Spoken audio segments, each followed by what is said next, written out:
including meth and cocaine and heroin and fentanyl. Heroin alone, if you look at the heroin epidemic, it's an epidemic. Heroin alone kills 300 Americans a week, and 90% of it, at least, crosses our southern border, comes in through our southern border.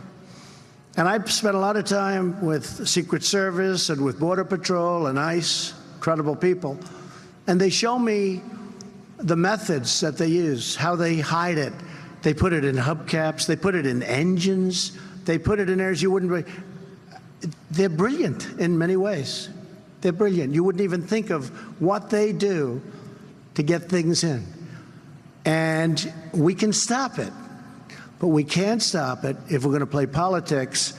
And the numbers you're talking about are peanuts compared. You'll make the money back numerous times a year. This is Trump talking to farmers in New Orleans today, explaining that we have to stop drug smugglers who get heroin into the United States by hiding it in vehicles, which a wall would do nothing to stop. Unless cars are fording the Rio Grande, drug smugglers are typically crossing into the United States at a port of entry. So Trump can drop all the applause lines he wants about a big, beautiful wall getting higher and higher every day. The wall just got 10 feet higher. But it seems that our genius architect-in-chief forgot that drug smugglers don't need to hop the fence when they could just go through the door. Even PolitiFact corroborated the finding with data from the DEA and CBP that shows that heroin comes into the US in vehicles largely through ports of entry, and that only a small percentage came in between those ports of entry where a wall would be. Somebody comes into our country.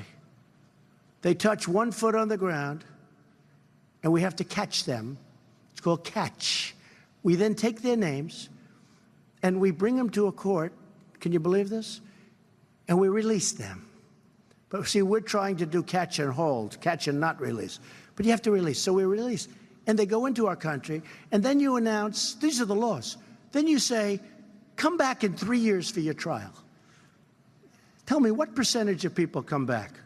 Would you say 100%? No, you're a little off. Like, how about 2%? And those people you almost don't want because they cannot be very smart. 2%, 2%. 2% come back. Those 2% are not going to make America great again. To be clear, this is the president complaining about a supposed 98% of people not following the law, and then complaining about the people who do follow the law, which is mind-blowing because, if I remember correctly, Trump is the law and order president. I am the law and order candidate. You'd think the leader of the free world would have better access to stats, though.